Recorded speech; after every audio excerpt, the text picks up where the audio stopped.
Yeah, happy to get into it. I just want to respond to Stephen in chat. I am not an OpenClaw user. That is a whole side conversation. I'm fascinated by everything there, but no, I haven't taken. I don't like have a Mac Mini sitting on the side of my desk that is like chatting with other.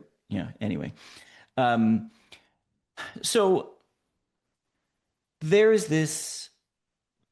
It is easy to make questions like this feel monolithic. And I'm not saying that, Austin, that's what you're doing, but I actually thought about this in kind of monolithic terms before too. And in the past, I don't know, it's been maybe 4 months or something, where I've been having a bunch of conversations with, you know, very early adopting agentic analytics companies. Um, and what I think the most successful ones have done is to bifurcate their their governance strategies. Now, that sounds kind of weird, but like I think it turns out that most questions, the most quantitative questions that users have internally, are actually in this category where they're it's not catastrophic if they're a little wrong, and also often the like SQL or whatever required to get the answers is not that complicated. So like think of all of the million questions that's like I need to know my top 50 customers from the Northeast region. Like, it's not that hard, right? You can probably get that off of one table. And if for some reason, like something is slightly off, then like you're going to have an SDR that like finds it. And in the process of their working through their day, they like, do something differently. Um, and in those cases, actually, like I think the right answer is to the the the business user, whoever's asking the question in the first place, they're just fully responsible for their answer. Because any other answer than that injects too much governance, it slows things down. And like the world is moving really freaking fast right now. And any answer that injects too much governance and slowness is just like the wrong answer. And then there's this other half of the spectrum. Well, no, it's more like 10% of the actual analytical query volume that is like needs to be highly governed. And you have to say like, yeah, there's hard definitions of how to calculate these metrics. They're governed by the central data team, and you have to make sure that your agents, whether it's via skills or whatever, like make sure to use these definitions as opposed to trying to like kind of cook things up from scratch. Anyway, the more fine grained you get into like these types of things, I think the more useful the answers become. I would like to add to that. Tristan, I think one. I Gotcha. agree with Tristan on the notion of there is a spectrum. So we are also seeing this with many customers that we have. So imagine there's a temperature setting on your AI analyst, whether it can go entirely ballistic on how much exploration it would like to do. And again, it's specific to a persona. Like imagine a business analyst who has a lot of context, who can validate the SQL. They can go into the exploratory aspect of that AI analyst.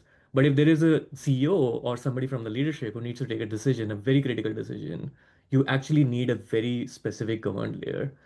And to add to one of the examples Tristan shared, I have a sort of a counter view on that. So top 50 customers for a specific region, interestingly enough, it's not getting answered that easily by the analyst unless and until you define what the metric is. What's the governed central metric is for top 50? Is it revenue? Is it amount of products being used? Is it retention? What exactly it is? And that's where the entire governed layer comes into picture, that somebody needs to agree on the definition that Chris mentioned before. That is centralized and is used by agent on a day-to-day basis.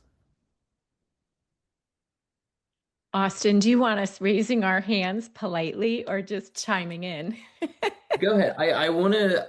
I'm here. There's a lot of nuance to the types of queries that AI analysts should be able to handle with limited governance. I'm hearing that. And then there's obviously going to be significantly more complex. I think the complex queries are just more of they're questions we haven't probably encountered before. We don't have a curated layer for people to go and access them as freely. And there's just more work and thought that needs to be done.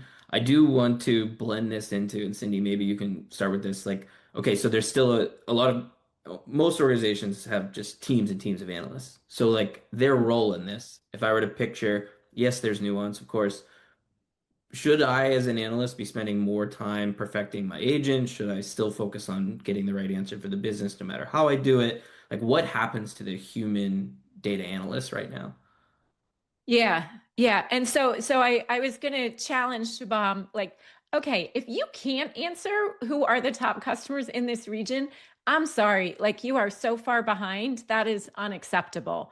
That level of metrics has to have been decided. Otherwise, you're just a laggard, and I don't think you're going to be around for very long.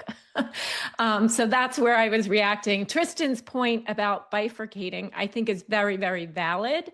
And this is where what happens to the analyst, the current data analyst. If I look at organizations like Huel, the nutrition and food company, or even Macquarie Bank in Australia, their dashboard analysts and their core team, they have offloaded the, let's say, the simpler questions like top customers in a region, or even why did we have churn, or what are the differences in account balances versus deposits. Those I would consider more basic questions.